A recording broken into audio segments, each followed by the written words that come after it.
last night I managed to accomplish something that I had been putting off for quite a long while, and that was beat Metal Gear Solid on hard. I have been struggling with this game for a long time. I don't like the control scheme. It's archaic. There's all these issues with hard mode that makes it cheap.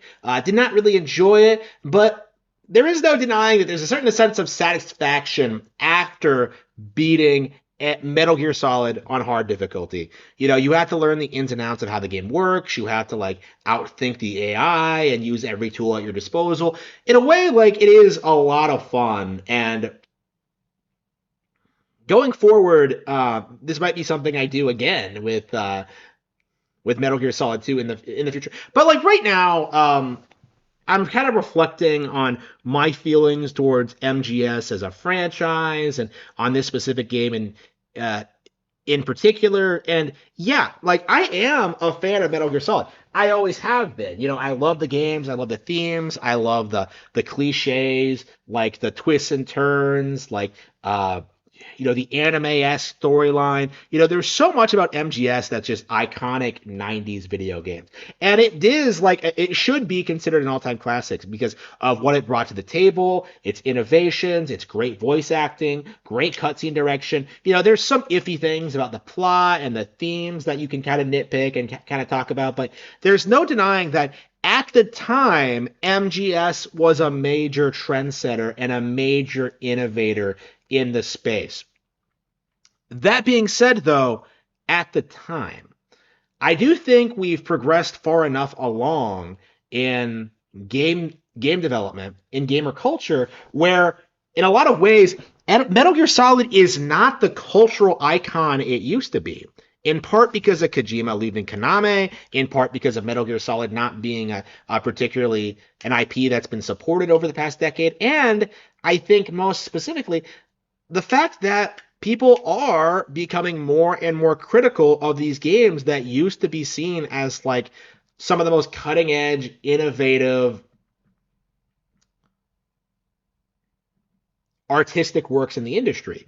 People are more willing to criticize these games for what they are and what they do. And that's not entirely a bad thing, because there were plenty of times playing this where I was kind of put off by just the controls and some of the concepts and how specific things don't work, especially on this re-release. But like at the end of the day, like I still had a lot of fun playing this. This is still a good game, but, and this is a very big but, is it still one of the all-time best? And I think it's safe to say that, in spite of everything, no. Metal Gear Solid is not a particularly great video game in the sense where it is one of the all-time enduring classics.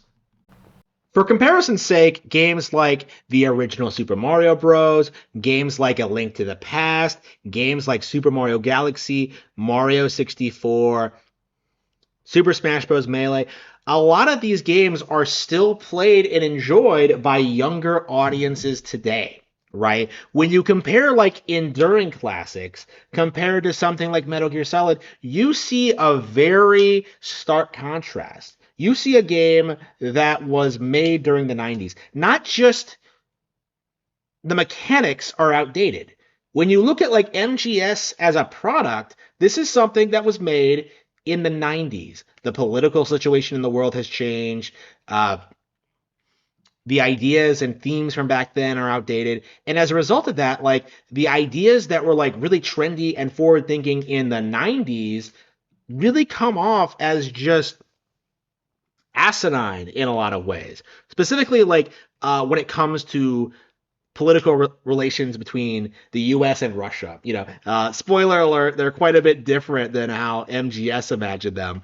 But again, this is the reality of this kind of fiction, right? Kojima could not predict the future, right? The developers did not like intend for this game to be like a perfect representation of what the world was going to look like and down the line. Like it's just a fun action game that takes itself very, very seriously. And there's nothing really wrong with that. But that the idea that this was a game that was very rooted in realistic geopolitical thinking and thought at the time was a major draw to the series. Like this was something that people really saw and took seriously. And because they took it so seriously, they were able to write off all the crippling flaws of games like Metal Gear Solid 2, of 4, of 5 for decades because they genuinely thought these games being bad or having a lot of cutscenes were all part of the charm. I was seeing videos from major prominent YouTubers, as recently as 10 years ago, like still defending Metal Gear Solid 4. One of the most overrated games of the PlayStation 3 generation and a poster child as to everything that was wrong with PlayStation at the time. Metal Gear Solid 4 for a long time was seen as the reason to get a PS3. This was this hugely cutting edge game. It had these incredible visuals. It had this gripping story. Like if you played through the game, it was like a life-changing experience. It everything that happened in Metal Gear up to this point was building up to MGS4. This was a 10 out of 10 game, according to IGN. This was supposed to be this huge, defining industry classic and this big deal. Kojima was a genius, and Metal Gear Solid 5 would be this industry-defining thing when it came out. That was the thinking at the time. People really put these games up on a pedestal. They didn't really talk about their flaws. They downplayed all the problems with Kojima's writing and his game design philosophy and the games themselves, the characters, the mechanics, everything, right? In order to continue this facade that Metal Gear Solid was one of the greatest games of all time. And until Metal Gear Solid 5 came out, I think Metal Gear Solid 1 and 3 were still considered these iconic video games. I think this game was a huge major draw to PlayStation fans, and coupled next to Final Fantasy VII, is considered as one of the two major reasons to own the platform. This was an example of what the PlayStation could do where other consoles couldn't. And that was the mindset. And as a result of that, people really put these games on a pedestal. They were not willing to address the fact that although this game had all these cool cutscenes and all was fully voice acted and did all this stuff, it simply wasn't as good as Mario 64. It wasn't as good as Ocarina of Time. Those games made major strides where it actually mattered, when it came to the 3D gaming space. The N64 analog stick, the proper 3D environments, the controls, the fluid motion. When you play MGS today, it comes off as clunky and unintuitive. Like, what do you mean I can't go into first-person view and shoot enemies with my gun? Like, that seems like a mechanic that should have been put into the game from the very beginning, but no, you can't do it in this version of the game. You can do it in Twin Snakes, but you can't do it in the original Metal Gear Solid. Like, what? So that makes aiming your weapon extremely clunky, extremely unintuitive, extremely just not fun to play. This is a stealth game, and you're not going to be in a lot of combat situations in general, but there's no denying that whenever you do have to punch someone in the face or shoot someone, like, it's just not all that well handled. You're supposed to be this all-encompassing, like, super soldier, Solid Snake, and he struggles beating up basic guards. In this game, when you punch a guard 3 times, he falls down, and then he just kind of lies there and then just gets up. Like, you can do it again and knock him out, but why could you not just grab him like you do in later games? Like, again, the game's stealth is very limited. The game is not a major innovator when it comes to the stealth genre. There were other games before this that did the stealth thing way better. No, the real reason MGS is popular was because of the Hollywood presentation. The cinematics, the music, the score, like the vibe, like the power fantasy of being Solid Snake. These were the reasons this game was popular, because it felt like you were playing a movie. And that led PlayStation down the route they are today, where all they produce is movies. They produce generic zombie films that space operas that have completely lost all of the appeal that this series had because, for all of its faults, for everything MGS did wrong, it fundamentally understood that it was a video game. It does have interesting boss encounters. It does have interesting mechanics. It is supposed to be like this realistic, grounded story, and yet it's perfectly willing to have all these crazy moments, like Psycho Mantis reading your memory card and throwing grenades into a tank. The game is tries to ground itself, but it also has this like feeling of this fantastic otherworldly adventure that really gives it this really unique charm. A charm that I think no other PlayStation developed game has been able to replicate. Because this game specifically manages to toe the line between cinematic game and gameplay like better than most games that come out today. Because there are a lot of cutscenes in this. There are a lot of things that happen. There is a lot of exposition, but first of all, most of it is interesting. And second of all, in between, you're relegated to unique, interesting gameplay situations. When you compare it to The Last of Us, where you just walk down a hallway, Joel talks about Ellie for a bit, and they move on. When you compare that to this, where the dialogue builds up to an overarching point. When it has a real plot, when it has real characters, when it has motivation, when it has real creativity, when it has like actual, genuine, shocking plot twists, when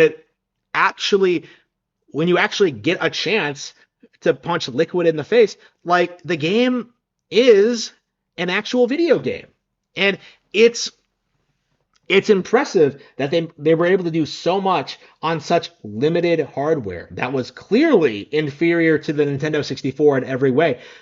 Like, again, the game is genuinely good, but it isn't the cutting edge masterpiece it once was. This is a game that is showing its age and is not bringing in new fans. Even if you play this game and you love the vibe, you love the characters, you love the gameplay, you love like what they're going for, you are going to be put off if you play these games in sequence. When you play Metal Gear Solid 2, immediately after playing this one, what you get is a watered down experience, a plot that's just a basic retread of the first game. Now, that is part of the point. But if you play it back to back like that, it just doesn't work. It makes 2 feel like it could have been so much more if they simply had come up with a more original concept. Like you play 3. It feels like today that Metal Gear Solid had a very specific fan base of older people growing up in the 80s and 90s that grew up with Metal Gear, who really grew attached to the characters, grew attached to the lore, saw them, kind of spearheading this idea that video games can become increasingly cinematic. People who became really invested in the setting and the world and the characters and the plot and like everything that happens. Like you have those people who were on board from the very beginning, and now those people, after getting Metal Gear Solid 4, the story has concluded. Like, there's really nowhere for the plot to go other than a prequel game that showcases why Big Boss decided to form Outer Heaven. That specifically was the only major plot point that had been left to be explored in these games, and Kojima never had the balls to go through with it. I suppose that's what Metal Gear Solid 5 was supposed to be about, but the final product doesn't really reflect that at all.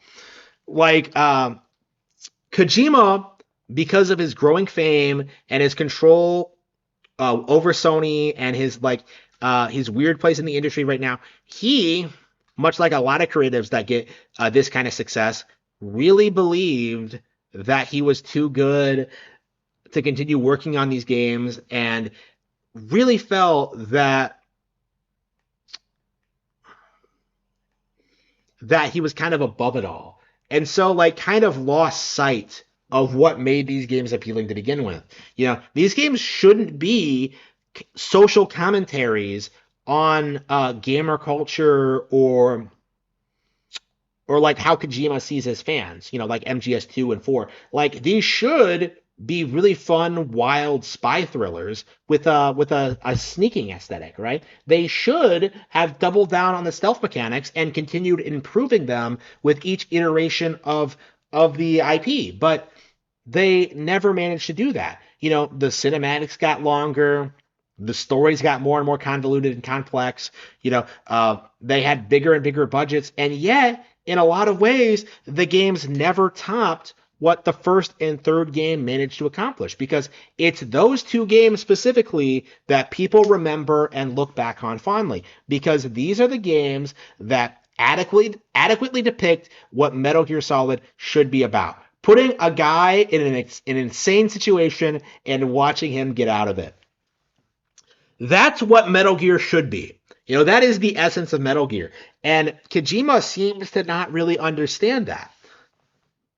And it is such a shame because this is an IP that had a lot of potential that really should be the hallmark benchmark standard of great stealth games in gaming. The stealth gaming IP, but it's remembered mostly for its cinematics and for its legacy of being like a Nintendo bashing thing.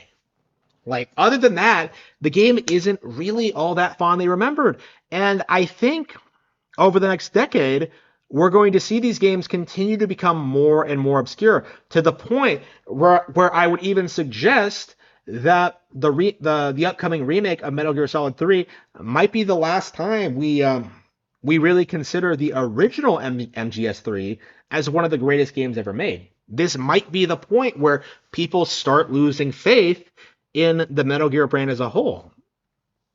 Instead of like looking back on these games fondly and thinking of them as the best ever made, people are going to feel like I have felt for a long time that this IP after a certain point really lost its way and really did not know what it wanted to do going forward. So what does this all have to do with Metal Gear Solid as an IP? Well, it's becoming increasingly clear to me that although a lot of aspects about the franchise have remained iconic in general culture, the exclamation point when you're found, the cardboard box, Solid Snake, some of the memes in regard to the IP, it's becoming increasingly clear to me that younger audiences are not actually familiar where it all comes from. I've seen people be surprised upon seeing where the exclamation mark actually comes from because they mostly know it through memes and things they see online or like in gaming parody things. They don't really process this as it being an actual thing from an actual video game that was actually popular and successful. When you compare that to Mario, where everybody knows Princess Peach, everyone knows the Toads, everyone knows like concepts like the Mushroom Kingdom and Bowser and stuff like that. World 1-1, World 1-2, iconic things like that. Zelda has the Triforce. Samus is a girl. There's plenty of things like that everyone knows, but increasingly, I'm finding that aspects about Metal Gear Solid that used to be iconic are starting to fade away into obscurity. Back in the day, the members of Foxhound, the bosses in this game, were considered iconic video game characters in their own right. They were huge deals to the point where seeing a lot of them have sort of modern reinterpretations in Metal Gear Solid 4 was a big deal. Like it was nice seeing like a homage to Sniper Wolf, in Metal Gear Solid 4. Like it was nice kind of getting a real decoy octopus fight, after not getting that in the original game. Like people felt that these characters were genuinely iconic for video games. And I still believe that these are great characters that deserve a lot of respect and attention. And it's kind of a shame, I think, that a lot of the minor characters in this are just not all that well remembered. Liquid Snake in particular is someone that I really wish people thought back of more as like a great video game villain with a great twist and a great relationship with the protagonist and great like evil expositions and like a genuinely like clever scheme to get what he wants. Like you look at these characters, you look at all these ideas, and you realize that this really could have been a lot more. When you look at what the sequels ended up becoming, when you look at how convoluted it became, when you look at like how the series inevitably ended, like the fact of the matter is Metal Gear Solid should be the kind of thing that continues indefinitely. Like this should have been the go-to single-player military experience. This should be a franchise that kept getting better and better with each iteration, but unfortunately, that did not happen. Unfortunately, this IP stagnated and unfortunately fell from the public eye. I I don't know how likely it is that this series will ever see a resurgence. I myself would really love to work on a Metal Gear product, but I don't know exactly how likely that is or whether or not it would even be viable for me to do it when I could just easily make my own thing. Like, to me, Metal Gear Solid is something that should be seen as special. That this is something that a lot of people resonated with, and it was such a big deal back in the day, but it just couldn't go the distance. It could not compete with gaming icons like Mario and Donkey Kong.